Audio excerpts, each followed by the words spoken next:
রানী B health নার্সিংহোমে আসে দুর্জয়কে ভিডিওটা দেখাতে। এদিকে অনিশা দুর্জয়কে জড়াজড়ি করে যে সে দুর্জয়ের সাথে যাবে, এই নিয়ে কথা বলতে থাকে। তখনই অনিশা চেয়ারে ধাক্কা খেয়ে পড়ে যেতে গেলে দুর্জয় অনিশাকে ধরে নেয়।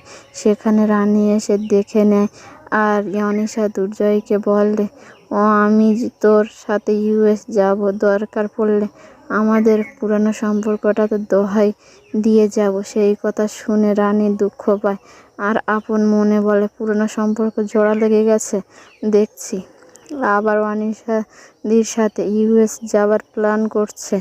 এই নাকি তুমি আমাকে আর দুনিকে ভালোবাসো? ঠিক আছে, তুমি যেভাবে ভালো থাকো সেইভাবে ভালো থাকো। রানী আর কখনো তোমার সামনে আসবে না। এদিকে দুর্জয় দেখে রানীকে পর্দার হাত দিয়ে আছে, সেটা দেখে দুর্জয় রানীকে চিৎকার করে ডাকে। তখনই রানী চলে যায়।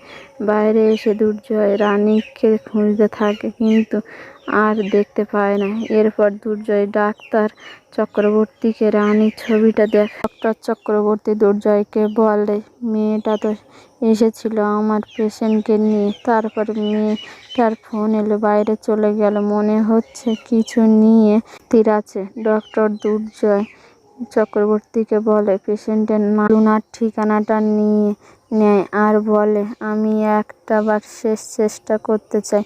এই বলে দুর্জয় গাড়ি নিয়ে রানীকে খুঁজতে বেরায়।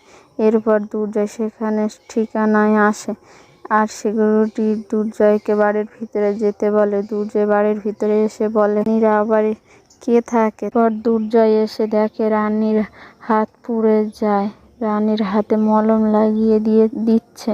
সেটা দুর্জয় আড়াল থেকে দেখে আপন মনে বলে, এতটা ক্লোজ কি করে কথা বলছে, নাকি এটা ওর পুরাতন সম্পর্ক? এরপর দুর্জয় এই সমস্তটা দেখে রানীর মুখোমুখি চলে আসে।